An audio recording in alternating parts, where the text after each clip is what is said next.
यद्यपि मेरी बात तुम्हारी समझ में नहीं आएगी, फिर भी हम समझाने की चेष्टा करते हैं। यदि जाग जाओ तो समझ जाओगे। अपनी तरफ से प्रार्थना करते हैं, जिनके कानों में शब्द पहुंच रहे हो, ये हैप्पी न्यू ईयर आदि जो भी हैं। बहुत बार तुमने न्यू ईयर मनाया होगा, इस बार हमारी कथनानुसार मना लो तो ये मान लो कि आपके ऊपर असीम कृपा हो जाएगी। हे बंधु, यद्यपि मेरी बात तुम्हारी समझ में नहीं आएगी। क्यों?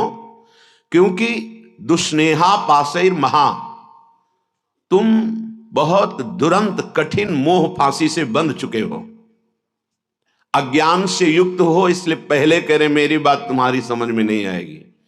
फिर भी हम समझाने की चेष्टा करते हैं। यदि जाग जाओ तो समझ जाओगे।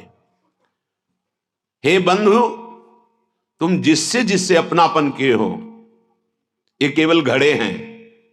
इन घड़ों में केवल एक ही कृष्ण विराजमान है, जो तुम्हारे हृदय में वही उनके हृदय में, वही अनंत जड़ चैतन्य के हृदय में विराजमान है। जैसे करोड़ घड़े रख देने पर करोड़ प्रतिबिंब सूर्य का पड़े तो सूर्य करोड़ नहीं हो जाते, वो एक ही सूर्य है। जैसे करोड़ों घड़ों के नष्ट कर देने पर करोड़ों सूर्य प्रतिबिंब नष्ट जैसे जान पड़ते हैं, तो क्या सूर्य पर कोई फर्क पड़ा क्या? नहीं। ऐसे ही वो सच्चिदानंद ज्ञान स्वरूप परमात्मा इन सब घड़ों में विराजमान है। उसको ना जानकर, उसको ना मानकर हम इन शरीरों से प्यार कर बैठे। हे बंधु, बंधुजना, जिसको तुमने प्रिय माना है, जिन शरीरों को तुमने अपना माना है, यही स्थूल सूक्ष्म कारण यतते सदैव दुस्नेह पासैर महा।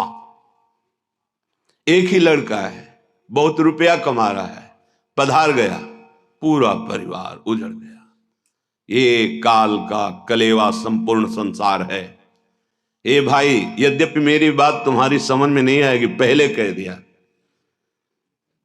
यहां सब प्रसन्नता चाहते हैं, आनंद चाहते हैं, सुख चाहते हैं, पर नाशवान दुखालय में बड़े आश्चर्य की बात है। बंधु, तुम मेरी बात नहीं समझ पाओगे। श्रीपाद कह रहे हैं, बड़े आनंदित, बड़े सुखी, बड़े हर्षित होते हैं जब अनुकूलता हमारे को घेरती है। अनुकूल पुत्र, अनुकूल धन संपत्ति, अनुकूल पद, सब व्यवहार अनुकूल। भूल गए मैं कौन हूं, किस लिए आया हूं, मेरा परम कर्तव्य क्या है, भूल गए अनुकूलता में। अब जब प्रतिकूलता आई तो डूब गए प्रतिकूलता में, निकलने का चांस नहीं। इसीलिए कह रहे हैं बंधु, मेरी बात तुम्हारी समझ में नहीं आएगी, पर हम समझा रहे हैं, अगर समझ जाओ। माया कापी विमोहिनी, बहुत विचित्र ये विमोहिनी माया है। कभी तो स्त्रिया कलालापः, स्त्री स्वरूप में ऐसी चेष्टाएं, मधुर भाषा, सुधामयम वाचो कामिनाम रसवर्धनम, वाणी अमृतमयी, हृदय में काम वेदना का प्रादुर्भाव, ऐसी चेष्टाएं, विमोहिनी माया। कभी शिशु कलालापः, कभी छोटे बच्चे के रूप में लड़खड़ा के चलना और तोतली बानी में बोलना, मानो प्राणों का अपहरण कर रहा है। दुस्नेह पासैर महा, ये उस त्रिभुवन विमोहिनी माया का पास तुम्हारे हृदय को जकड़ रहा है। वो तोतली बानी में बोल के पिता पापा गोद में चढ़ा, पूरा हृदय आसक्त हो गया। वो मधुर मुस्कान, सुधामयम वाचो, अमृतमयी वाणी, कटाक्ष भरी चितवन से विनोद भरी वार्ता, पूरा हृदय फंस गया। घोरा अनर्थ, घोर अनर्थ हो गया। क्यों?